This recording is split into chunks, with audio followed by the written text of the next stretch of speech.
Hello, everyone. Welcome to our Spiritual Care Community of Practice introduction session. We are so very excited to have all of you. We have a wonderful group of people and a wonderful group of panelists with us today. So before we get into our presentation, I would like to take the opportunity to acknowledge that the land on which I am presenting from, the city of Ottawa, is the traditional unceded territory of the Algonquin Anishinaabe people. I acknowledge the historical oppression of lands, cultures, and the original peoples in what we now know as Canada. We are grateful to have the opportunity to be present in this territory. Briefly, the Palliative Care ECHO Project is a 5-year national initiative to cultivate communities of practice and establish continuous professional development among healthcare providers across Canada who care for patients with life-limiting illness. I invite you to check out our website at www.echopalliative.com. And the Palliative Care ECHO Project is supported by a financial contribution from Health Canada. The views expressed herein do not necessarily represent the views of Health Canada. Briefly, some of you may know Pallium Canada for our LEAP courses and our LEAP content. So what you see before you is our LEAP core course. It's one of our most popular courses. It's an interprofessional course that focuses on the essential competencies to provide a palliative care approach. It can be delivered online or in person. I invite you to check out our website to get more information about the course, and it is double accredited by the CFBC as well as the Royal College. So an overview of the session today, June 28th, it is our first session, our introductory session that we'll be doing, and you can see a list of 4 more sessions that are coming up in this community of practice. A couple of welcomes and reminders. As I can already see the chat, you are introducing yourself, so thank you so much for that. Your microphones are muted. There will be time, of course, either during the session, or at the end when questions can be addressed, of course. So feel free to, populate them into the chat, and we will address them the best way that we can. Remember not to disclose any personal health information during the session. And of course, the session is being recorded and will be emailed to registrants within the next week or so. A couple of brief notes on disclosure. So Pallium Canada is a non-for-profit organization funded by Health Canada. And of course, we also generate funds to support operations and research and development from the Pallium pocketbook sales and course registration fees.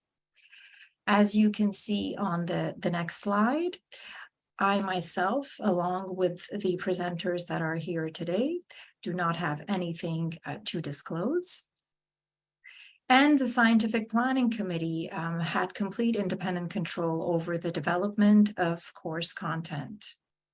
So I will once again reintroduce myself. My name is Diana Vince. I'm the Palliative Care ECHO Project Manager here at Pallium Canada. I've been with the organization 6 years. And I will begin to hand it over to Sheila and the rest of our presenters to introduce themselves. Go ahead, Sheila. Thank you, Diana. It's really nice to be in the beginnings of this evolution. I am Sheila Atkinson. I am a certified spiritual care practitioner and a psychotherapist, but my current role is as a grief support coordinator at the Hospital for Sick Children in Toronto. And I have been in this position for about 2.5 years. Thank you so much. Oceana. Hi, my name is Oceana Hall, and I am a certified spiritual health practitioner. And I work at Saanich Peninsula Hospital in beautiful Victoria, Vancouver Island, BC. I'm really looking forward to participating in this and hopefully getting some great questions from you after our presentation. Thank you. Fantastic. Christine? Hello, I'm Christine Anfield. I'm from Edmonton, Alberta, and I'm a certified spiritual care practitioner as well. My role is spiritual health practitioner. on a tertiary palliative care unit at the Grey Nuns Hospital in Edmonton. And that's under the umbrella of Covenant Health and Alberta Health Services. And I've been in this role for just over 10 years. And so it's been a great journey for me of growing in this role and growing on a palliative care team that works really well interprofessionally. So I'm glad that I can be a part of this. Looking forward to it. Thank you so much, Christine. And Peter? Hi, I'm Peter Barnes, and I live and do a little bit of work voluntarily most of the time. I'm in St. John's, Newfoundland, Labrador. I am presently at my second home in Cupid's, which is about an hour outside of St. John's. I'm certified by CAS, KCSS as a psychospiritual therapist and a spiritual care practitioner and a supervisor educator in clinical pastoral education.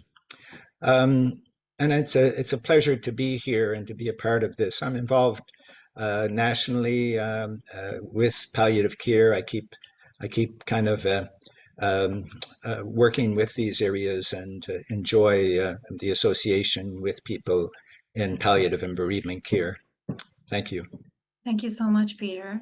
So as we begin, and right before we begin, we would like to run a short poll. And I know a lot of you have already mentioned what your professional background is, but I invite you to answer the poll that you see before you.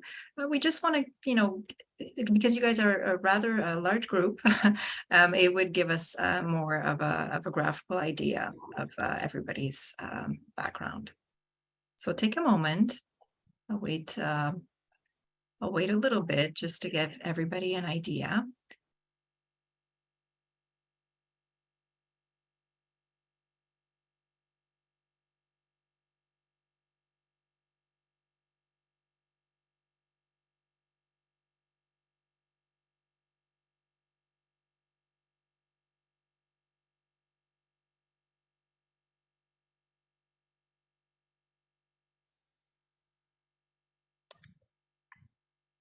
Okay, so we can see that there are quite a few of you actually that are registered nurse. We see a high percentage in that. Spiritual care practitioner, of course, a high percentage in that. Social worker. We have a few physicians as well. Allied Health Administration. I'd like to welcome all of you. It is such a pleasure to have all of you here with us today. Briefly, the session learning objectives. So what we are looking, of course, to achieve today in this session is to understand a broad definition of spirit.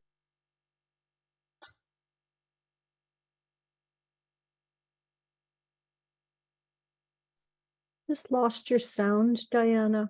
Somehow you got muted. There you go. Thank you so much. Thanks for letting me know. So I'll go over it again. Understand a broad definition of spirituality, spiritual needs, and spiritual health. Understand the importance of spiritual health in holistic healthcare using the two-eyed seeing Indigenous wisdom and Western medical framework.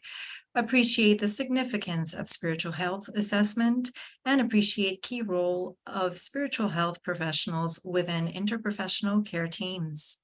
So I will now pass it on to Sheila to begin this presentation.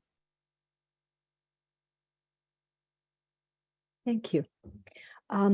So I will begin with some of the kind of broad definitions and terms and ways of understanding that we tend to come at this from the profession of spiritual care, spiritual health, beginning with thinking about spirituality. So I have found myself increasingly using the term, we are all spiritual beings. I'm trying to help grieving parents understand how spirituality and grief come together. I'm trying to help staff understand that sort of innate aspect of spirituality. So we are all spiritual beings. And because we are spiritual beings, three things, many things, but three things that are true of us. Because we are spiritual beings, we think about passion and purpose and what matters most to us. We wonder about meaning and we try to make sense of things, not only hard and terrible things, but also beautiful and amazing things. So that leaning into trying to make sense of. And the third thing is that because we are spiritual beings, we are drawn to connection and to relationship. And those are things that are really part of many of the definitions of spirituality. So we spiritual care practitioners and psychospiritual therapists like to try and use really broad definitions and broad terminology for spirituality, for spiritual health, for spiritual needs, talking about spiritual crisis or spiritual pain. We try to use a model that is as broad and inclusive as possible, and then respond to particular uniqueness of individuals under that umbrella, so to speak. You will hear us express that model slightly differently in the different ways we practice the people that we are, the ways we've been shaped, but also because we have very unique and distinct settings that we work in. So here's some more sort of aspects about that. Some of us name and express our spirituality. When I say us now, I mean us human beings. Some of us name it. Some people express their spirituality in a very individual way, personal, maybe interior kind of way. Some people express it in a more external practice way, or they belong to a group of people who share common beliefs or values or perspectives. And I use this distinction that religion is really under the umbrella of we are all spiritual. Religion is one of the ways that some people express their spirituality. It may be something they've grown up with their whole life, and that is the major expression of their spirituality, but it's one of the many ways. And so there are many, many ways of expressing our spirituality, of engaging in soul nurturing or health promoting practices.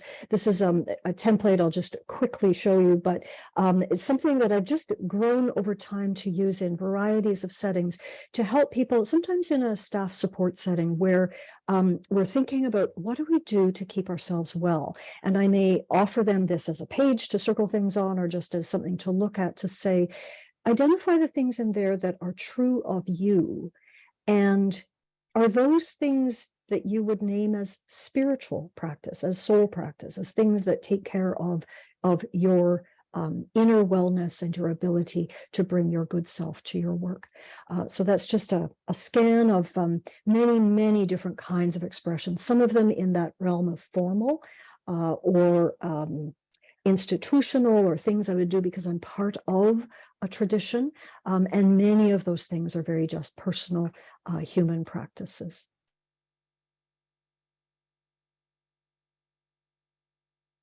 This is just a rough model that I began to create in the work I have been doing with a session for grieving parents. So in a pediatric context, their child has died. We offer them at SickKids many different kinds of group sessions. And this was one that we're beginning to offer just in an occasional way, about 3-4 times a year. But I was trying to create a visual of how does this understanding of being a spiritual being, and then the relationship to my spiritual identity, maybe a religious influence, maybe a family sort of core soul values influence, maybe life values, maybe passions that I have that are how I express. And so the oval, the blue oval, is the spiritual being. I am a spiritual being. I have a personal spirituality. It might be expressed in some way, or I have a spiritual identity. And often our spiritual identity has been shaped and created, or maybe molded and then remolded into something else, depending on many different influences. So earlier in my journey, I might have had the religion influence sitting more inside the circle. I was more of an intense participant in a particular tradition. And so that might be within my circle of who am I as a spiritual being. Right now it sits on the edge. It still is an influence. I have a relationship to that, but in terms of my own identity, it is less less prominent. My family history might give me a significant either leaning into something in particular in my spiritual style, or it might influence me in a different way, in a more secular way. Love at the heart of the family is our spiritual core. Some families have told me in community palliative care, that's the thing that we hold on to. And right now, this is a crisis, but we're holding on to love at the heart of our family. That's their spiritual core, spiritual value. The personal story might lean us into or out of a kind of expression or style of spiritual or religious experience. And then these things are also ways that we express outwards that spiritual identity. For some people, their passionate commitment to social justice work or to making sure that they are working at the local shelter, that's the expression of their spirituality. So that's just, it's not comprehensive, but it's just a visual image that might help you think about that. It might also give you an idea of, oh, that's a way I might broadly think about the people that I'm supporting and serving. This is a definition of spirituality that was created by an international group of specialists within the field of spiritual health and spiritual care. And in Geneva in 2013, it is a consensus come to by a vast variety of people. It is really, to us in spiritual care, it's rather beautiful that this kind of essence of what is spirituality has been able to be stated by a group of people. Spirituality is the aspect of humanity that refers to the way that individuals seek and express, listen particularly for these words, seek and express meaning and purpose, and the way that they experience their connectedness. And you'll notice those are things that I expressed in one of the earlier slides. So meaning, expressing meaning and purpose, finding their passion, experiencing their connectedness to the moment, to the self, to others, to nature, to the significant or the sacred. And so you can hear that sense of all manner of connection and connectedness. Some define that broader connectedness in a very tangible way, and some people hit a crisis in their health journey, and that becomes the moment when they begin to say, oh, how am I connected in these other greater or broader kinds of ways or deeper ways?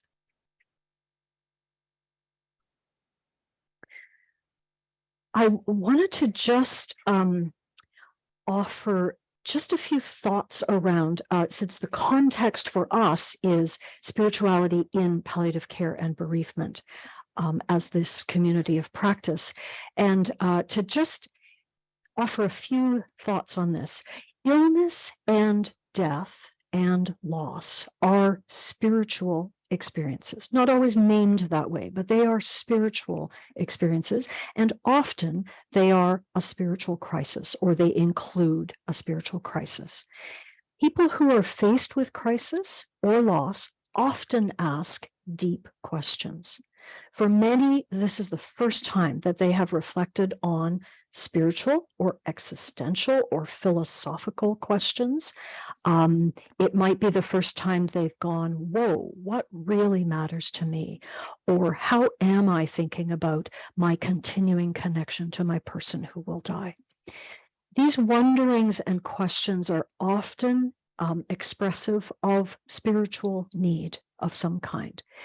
Crisis of passion and purpose. So again, I'm relating this kind of to the definition. A crisis of passion or purpose. My purpose, my life was going to be to raise this child who is now dying when they're 3.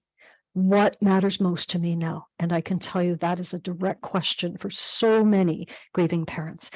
For a young adult whose family member or person has died, my passion, my purpose was this. This was the path I was on, and that is a crisis now.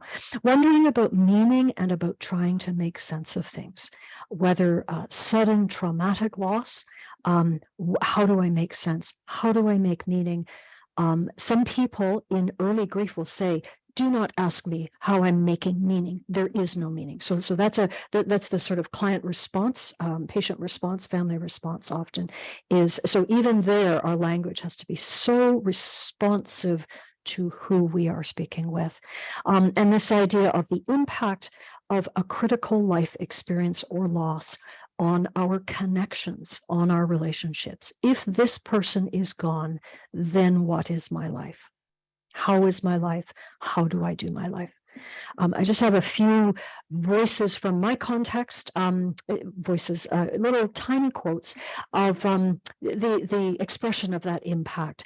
A mom said to me at some point, "It helps me when I pray." She was a religious woman. A contemporary person, very thoughtful person. She said, "It helps me when I pray and I remember the bigger picture," which I found to be such a thoughtful, it was sort of a stop and think moment for me. She did not say, "It helps me when I pray because then I feel better," or "because then I know that the divine is with me," or "then things get better." She said, "I pray, it brings me back." It's that idea of return. It brings me back to this bigger picture. Another mom said, "I saw my child as a gift from God, a gift from Allah, but now I question everything." I had a very, what's the word? Self-described non-religious parent said, "Since our child died, we all asked, what is really important?" And some parents will say, "I don't believe in another place, but I sometimes wish I did. Now I think about, what does that mean for me? What is that?" And this final slide for my section is, again, trying to make the connection. So connecting it to palliative care and bereavement, and then this idea of spiritual health and responding to spiritual needs. Others in our group will speak more to this. There are many models for spirituality within healthcare. Older models sort of said interfaith, multi-faith. Many people don't have faiths, and so that model, it kind of has some gaps in it now. This idea of us all being spiritual beings, and then figuring out what is the unique spirituality of each person is where we tend to go. So if we assume that we are all spiritual beings, then we all have spiritual needs of some kind at some point, and the need for spiritual health to be addressed, even though we may not perceive those things at all times. So how will we understand the spiritual needs of our patients, clients, families, the people that you work with? We will listen for language that is about meaning, making sense of things. We will listen for language that is about emotional pain, purpose, passion, values, connection. We will listen for spiritual or religious language sometimes. And we will read the room. Sometimes the cues and the indications and the messages that we need to hear, read, understand are not verbal messages. We will watch for the watch for the symbols of a person's spirituality or their spiritual identity or their spiritual distress. Thank you.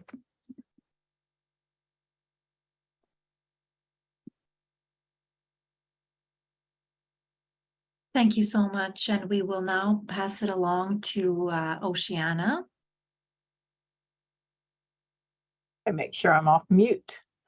Okay, so I'm hoping to share a little bit about the use of two-eyed seeing, and I will explain that for some of you that may not have heard of that, a particular way of looking at spirituality. So on my first slide, I think it's really important to remember that from the very beginning, we have had a spiritual aspect to all medicine, medical care. If we look back in ancient civilizations at texts that are still surviving, there's always been that aspect of spirituality. But by the time we got into the 20th century, because of that rapid technological advances in diagnosis and treatment, spiritual health, which I consider the more human element of healthcare delivery, well, has become somewhat relegated to what some clinicians and certainly health authorities unfortunately describe as a soft service. So as spiritual health practitioners, I believe we're committed to supporting relationship-centered care and the integration of body, mind, emotion, and spirit, and to help those we serve to find that meaning in that time of very devastating aftermath of perhaps a terminal or life-limiting diagnosis or the death of someone that we love.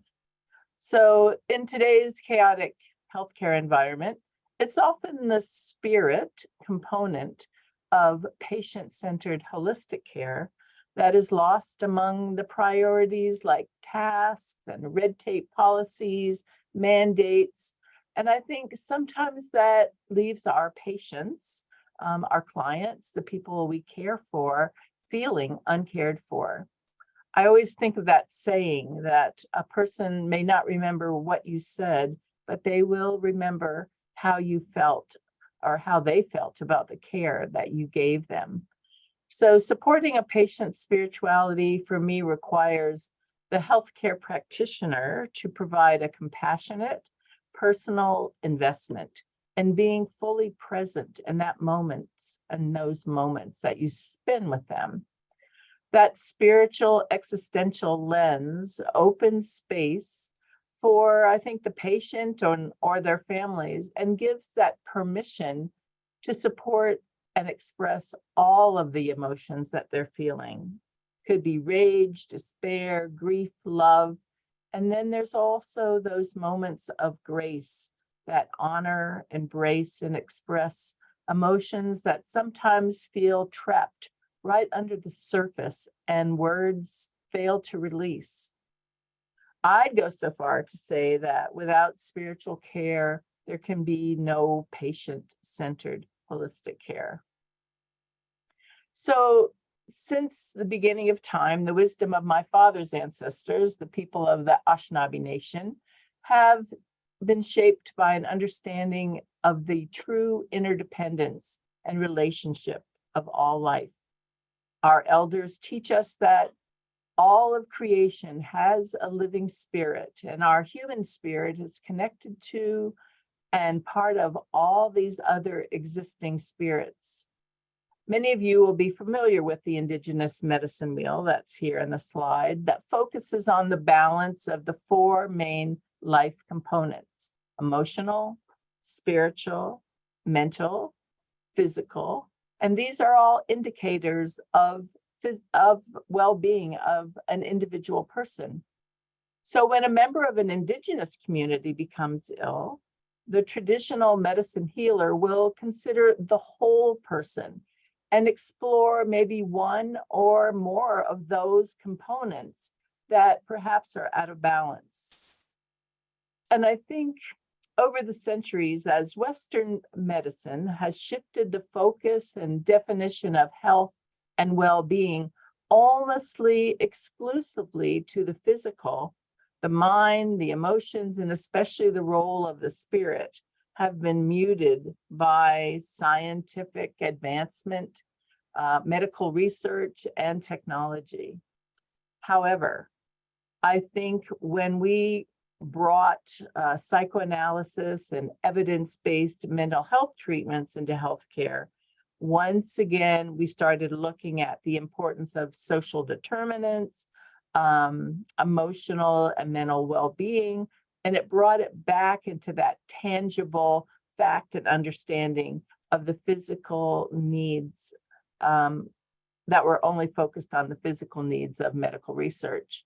So I think now that spiritual and existential aspect of human well-being has been perhaps slower to find its way back into mainstream medical care But currently, there's some excellent evidence-based research on spiritual health, and that has made it visible once again into mainstream medicine. Two-eyed seeing was developed from the teaching of Chief Charles Labrador of Acadia First Nation, but it really became known by a Mi'kmaq elder named Albert Marshall. He's of the Askasoni First Nation, and he was really the first person that brought this concept of two-eyed seeing into a more Western setting. So what is two-eyed seeing? Well, it basically refers to learning to see from one eye with the strength of indigenous wisdom, traditional wisdom, and ways of knowing, and from the other eye to look with the strengths of Western knowledge and the ways of knowing, and to use both of our eyes together for the benefit of all people. And Elder Albert emphasized that two-eyed seeing really requires groups to weave together respective ways of knowing, as indigenous knowledge may be more applicable than Western in certain situations and vice versa. So I think in bringing together both ways of knowing to allow a diverse group of people to use all understandings to improve the well-being of humanity across the board. So the Western model of holistic health care that emphasizes caring for the whole person, providing for the physical, mental, spiritual, cultural, and social needs is rooted in the understanding that an imbalance in any one of those aspects will affect our overall health and well-being. So I think the wisdom of the medicine wheel and the vision of the Western holistic health model both identify the importance of shifting from that medical to a more of a vision of total wellness of the person, not just on the physical aspects. Next slide, please.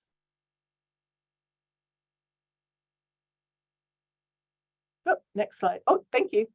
It was in the 1960s, really, that old patriarchal model of abdicating our personal medical decisions to the wise physician really began to change.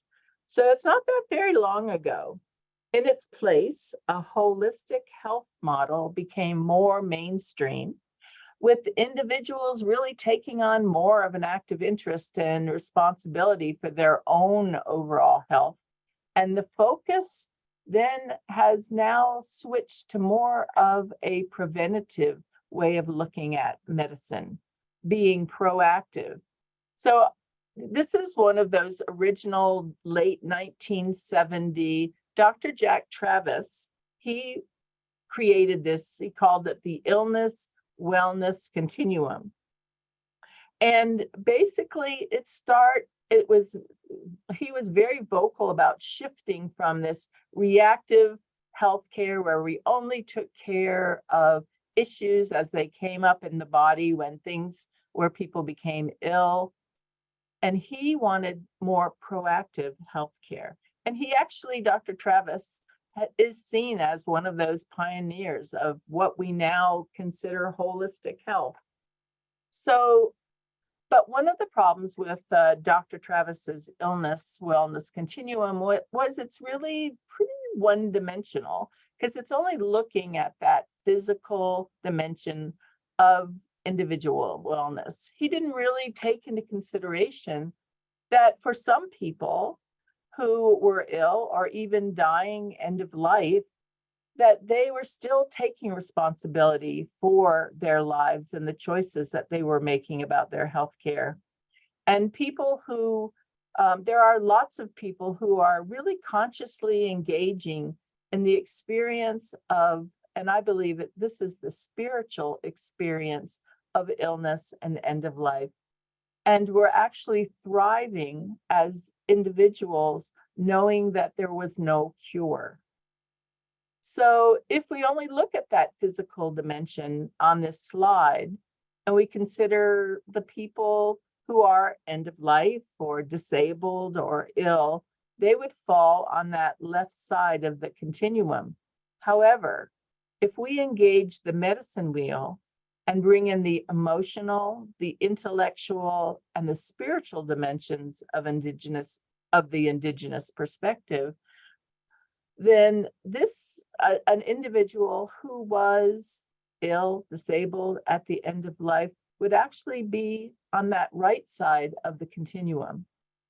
So for me, it's this two-eyed seeing style of knowing, which will help us and give us that opportunity for deep sharing between the indigenous and the Western colonial settler cultures, which will, over time, I believe, not only enrich the wellness of all the inhabitants here on Turtle Island and foster, but also really foster our deep reconciliation between our two distinct cultures.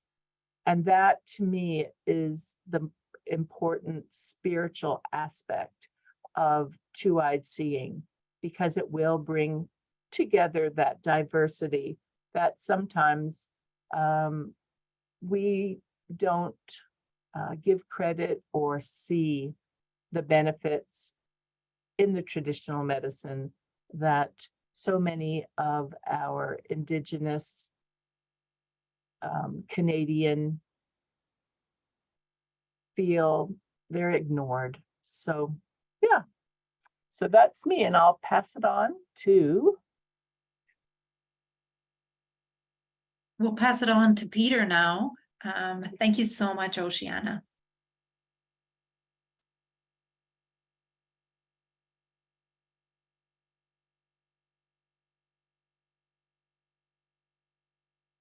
Peter, you are muted. That's okay. Thank you. No problem. I guess you might say I was speechless. I'm going to share with you some ideas of spiritual assessment, and I'd like to broaden. First of all, I'd like to broaden our understanding of palliative and bereavement care. And palliative care includes people, not just people who are living with a life-limiting or life-threatening illness, but also to include people who are the family and friends and colleagues of people who are living with an illness. And illnesses that are life-threatening can include mental health and the broadest understanding of life-threatening illnesses. So with that, I share these resources and I think that the foundation, in my experience with doing a spiritual assessments and then creating a spiritual care plan with my clients, is to begin with a relationship building. And this is what I call the development of trust. If we don't have that trust developed, we will not be able to address and discern the spiritual needs of people. And from that then comes the idea of a healing presence. And the relationship building, as I said, is active listening and compassion, empathy, and acceptance. And that creates an environment or a crucible to allow people to trust and to share their deepest thoughts, as Sheila was saying earlier, that depth of being that needs to be shared lots of times, and that it requires a very intentional relationship building and trust building. An understanding of healing presence. So as clinical practitioners, I encourage people to identify, how am I a healing presence? You cannot do healing presence. You become healing presence, expressing it gently yet firmly in various ways: listening, holding, talking, being silent, being still, being in your body, coming home to yourself, being receptive, etc. That's you can't do healing presence. You feel healing presence. You can deepen your healing presence by slowing down, doing only one thing at a time, reminding yourself regularly to come back to the present moment. That's what's important. All I have is this moment. And then you can deepen your healing presence by being appreciative, grateful, forgiving, humble, kind. And so you're again creating an environment in which a person hopefully comes to trust and is more willing to share and explore with you the meaning of their lives, for instance. Specific tools that I want to reference, first of all, is FICA. And FICA is a tool that was created by Dr. Christina Pachowski and also Betty Farrell. I believe they were the two that did this. And there's a reference that you can download there and have a look at this. It's a tool that came out of more of a consensus model and is certainly connected with the consensus definition that Sheila shared with you earlier of spirituality. And it includes faith and belief, faith or beliefs, importance and influence, community. Community is belonging. Who do I belong to? Who do they belong to? And the importance of spirituality, and to address in action and care, how to address spiritual issues in care for patients. So that's the kind of reflection that happens when FICA is used. It's a spiritual history tool that's certainly widely recognized and clinically identified. The next one I want to reference is SACR-D, and this acronym stands for self-awareness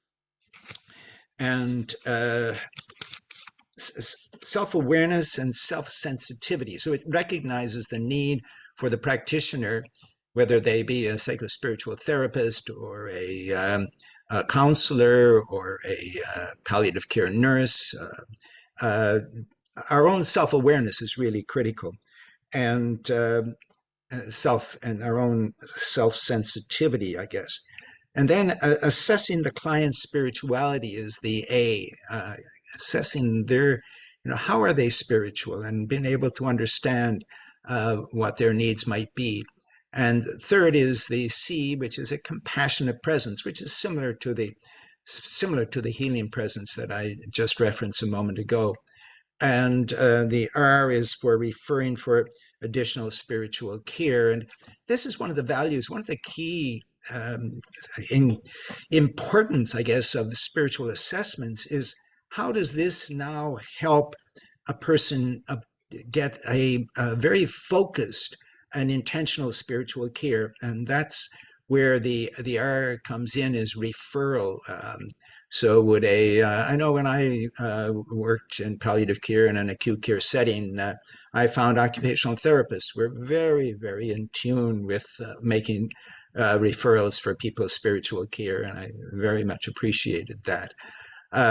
Because it made our profession is often under-resourced, and therefore to have appropriate referrals is really, really valuable for us. And this is where these assessments can be very valuable. And then the last is the D for dialogue. And this is a critical framework to effectively communicate with patients and clients about their existential and spiritual needs. So it's that dialogue that needs to happen. And this tool was created by Dr. Shane Sinclair, who's a spiritual care professional, and also Dr. Harvey Chochinov, who may be known to many of you as a quite famous palliative care physician in Manitoba. The third tool I want to reference is from Bob Bond, who's who works in spiritual care in the Niagara Health region, and he and a colleague whose name slips my mind right now have created this, and it's a self-assessment tool. And that this is very interesting, and he has it's written up in the Journal of Pastoral Care and Counseling, his study or their study on this, and it includes assessment for community, meaning and hope, personal spirituality, religious practices, and struggles. So it too is very thorough, but it depends on the client or the patient to report their spiritual assessment. It's a tool that gives the responsibility to the client, and what's been found is that this is difficult to use because it's often difficult for frontline practitioners to put this in the hands of our clients. So it's an interesting tool, and I think will bode well in the future if we can find ways to use it appropriately and effectively. And last of all, I want to address the approach that I take and have taken over the years in my own private practice of late, and in earlier work I did in healthcare. And that's what I call the narrative approach to spiritual assessment. And that's I keep in my own mind, as I said at the beginning, I build with relation. Key is building the relationship of trust. And then I rely on my own understanding of spirituality. And I have these words in my mind: hope, belonging, creativity, meaning and purpose, trust, faith. And they inform my care because I listen keenly to how this is expressed in a person's life. And that comes through in a person's story, which I call, of course, the narrative. So with that, I will pass it on to Christine. Well, I'm just aware that we're at 11:50 and we want to make sure there's opportunity for discussion and questions. So I'm wondering if I can get some direction from Diana about what she would propose Certainly, to do at certainly. this point. Yeah, I think Christine, you may go ahead. We will be good with time, I believe, for the discussion that we have in mind. So go ahead. Okay. Well, I put this statement from World Health Organization on palliative care up there because I think it's worth reading and reflecting on this statement and this mandate from time to time as we all work in the palliative care field. I think that if we realize that person-centered care is our goal and that is a multifaceted thing, then how are we doing? So I think it's important for all of us to evaluate that with our teams. How are we doing with that? And what is perhaps missing, or where are there gaps? Where do we need to build our competency and our capacity as a team to address the whole person, like we've been talking about in this hour? And I thank my colleagues for what they've shared. I've really enjoyed and learned myself from listening with you this morning. There's a couple of articles that I came across recently, and I haven't referenced them in my slides, but it just brought this idea home to me that when we're talking about spirituality and spiritual needs, spiritual care, being part of a holistic team approach, it is part of a team approach. So it's not just about a spiritual care or spiritual health professional being called on to provide this part. We all need to build our capacity to provide for this aspect of the person and their family and their experience. And so I think the question of how do we raise our team's capacity is something we're thinking about. And I don't know if some of you've heard about the Canadian Interdisciplinary Palliative Care Framework, competency framework that was launched back in 2021. But some of us with CASC ACSS were called upon to add spirituality or spiritual care competency component to that framework, and that's going to be coming out soon. So I think that's really good news. And that framework will look at generalist and specialist competencies for providing spiritual care. So I think that that's good news that we're moving towards that. And that tool will help us to evaluate where are we at in each of our disciplines, where are we at in competency in this area, and then the value of having a spiritual care professional on the team to help us to raise our level of expertise in this area. So I'm just going to go to the next slide. So I just made a list here of a few things. It's not an exhaustive list by any means, but I work on a palliative care team that's in a hospital. So it's kind of unique. It's acute care in palliative care, really. So the people that come to us are experiencing some quite complex pain and symptom management needs, as well as psychosocial and spiritual needs. And so that's why they're referred to our unit. And our unit has different disciplines represented who only work on that unit. So I'm fortunate that I work in a team where spiritual care and spiritual health is very much embedded into the model of care, but we recognize we're still growing and learning. We just had a conversation this week about how do we meet some of the gaps that we're experiencing. So I asked some of my colleagues too what they think spiritual health professionals contribute to teams. So I've just listed some. One thing that comes out often is the fact that spiritual care professionals embedded in the team have the time to spend to develop trust relationships that will help the rest of the team have a deeper and shared understanding of the person.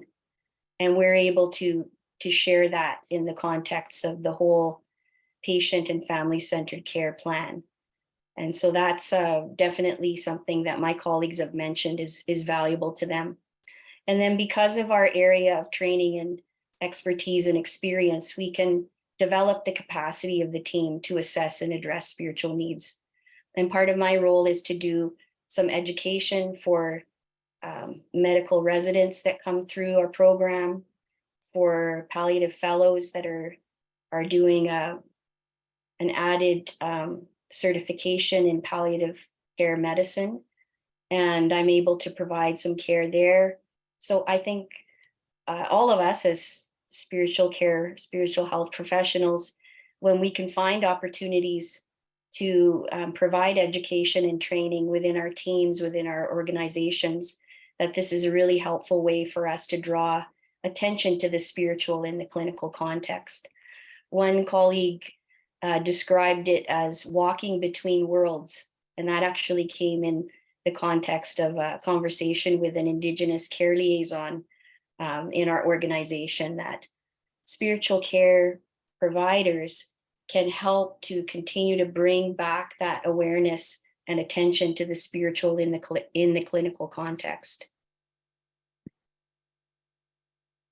Okay, there it is. So just a few others, you can read some of these. I've emphasized the word shared quite a bit here, because I think that is a benefit to having the spiritual health professional on the team, is that once there are things that are discovered or come to light in the context of relationship with the patient and family, we're able to share that with the team so that we are all aware, and so that we can do the best job of caring for that person in the way that they identify as key and important for them, meaningful for them. And nurses particularly appreciate having someone on the team who can do these things before, during, and immediately after death, that I'm called into this context to hold space, to pray, to facilitate ritual, to be present, to provide grief and bereavement support in the moment. And that's very much valued on the team.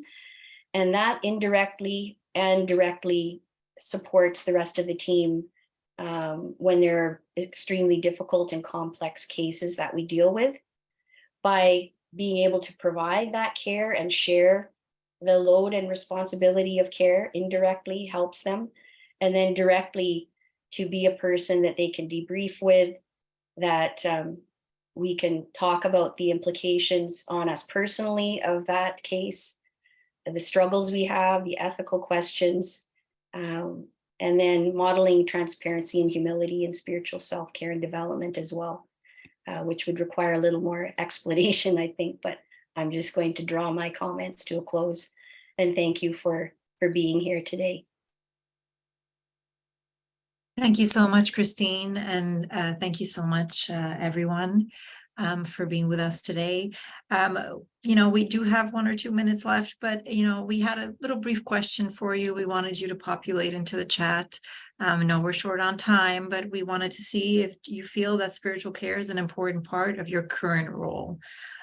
So feel free to add that to the chat, and I can just read out what I see trickling in. I see Carolyn saying not important, but essential. Definitely. That's absolutely. I feel it is, but regrettably, it's not written into my role. Yes, really important. Extremely need of the hour. Fantastic. Oh, yes, it's important, but with busy and full caseloads, sometimes it doesn't add up, I guess. Oh my goodness, the chat is really, thank you so much for answering. We really appreciate it. A lot of you really do see the importance of this, and that is why we got this wonderful group of panelists with us, and we decided to create this community practice, simply because we really do feel that spiritual care, it should be part of everyone's role, really, working within the healthcare sphere, of course. Thank you so much for answering. I did include a feedback survey within the chat. And of course, a recording of the session will be emailed to registrants within the next week. Thank you so much for your participation, and feel free to check out our website for our next session. We still have quite a few with this community of practice, and we hope to see you next time. Thank you.